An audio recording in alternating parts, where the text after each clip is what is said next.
it. I would also say that they maybe didn't do a great job at picking the right players. You know, you look at Gale Force, Dignitas, I think they did slightly better with having S tier players that fulfill certain roles, because roles do exist. At the end of the day, if you get 3 S tier players, they're bound to do pretty well, but they're not necessarily bound to do as well as they can, if that makes sense. Roles do roles do still play a role, unironically. So I don't think they did a great job with that. I think they didn't have the greatest playstyle. I think they kind of interrupted themselves in certain ways. So I'd like to add that in there as well. So yeah, I think the missed variation doesn't really matter too much. I think everyone kind of knew that Cybcybcybcyb was no longer an S tier player by that point. So I don't really think it's worth even talking about that one. And then yeah, Seb also mentions Moist and G2, which is a good one. G2, first of all, I think within their own region they were guaranteed a super team. They won like every regional but 2. So what is that in this season? You got 6 regionals, so yeah, 4 out of 6. So that's clearly super team results. And then they made 3 grand finals at LANs, 3 out of 3 grand finals rather, and then won one of them. That's literally what you'd want from a super team. Now, of course, the season before they got, NA got annihilated by EU. EU, they took in all of the top 4 spots at Worlds. So I don't think only winning 1 out of the 3 grand finals they got into was really is really a failure. I think that's kind of expected. They were never going to be like a super team regarding the whole world, because EU is right up there and they've got teams of the same class. So it's not like G2 should have been expecting to just dominate the entire world. I think that's a little bit excessive.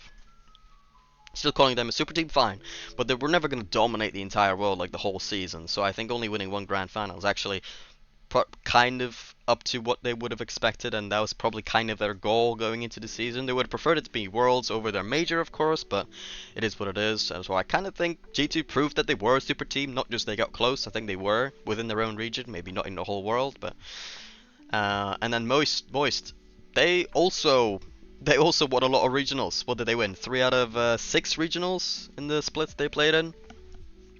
So that's quite high, considering there was also a BDS in there for the second split that they played, who also were a little bit of a super team. When okay, Extra might be a little bit arguable, but to be honest, I think he could honestly just about scrape into that S tier, considering his longevity with those top tier results.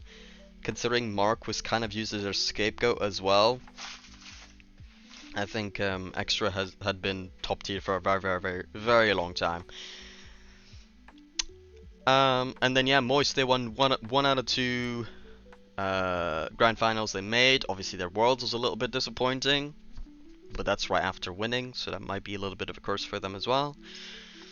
But they did win. That's kind of the point I'm making. And I'd also like to add that I think generally more people respected or were impressed by Moist than Queso's run to the grand final in that winter split than G2's win in that split. G2, the old G2, I say the old, by now it's an old G2, won that major, and people were more impressed by Queso's run because of how bad the format was that split. And honestly, I am also one of those people where I was more impressed by Queso.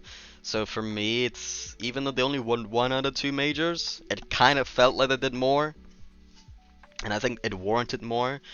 So, you know, I'd like to say that they kind of did do very close to a super team's they performed to very close to super team's expectations. So I don't want to really bash them and say, oh, they clearly underperformed.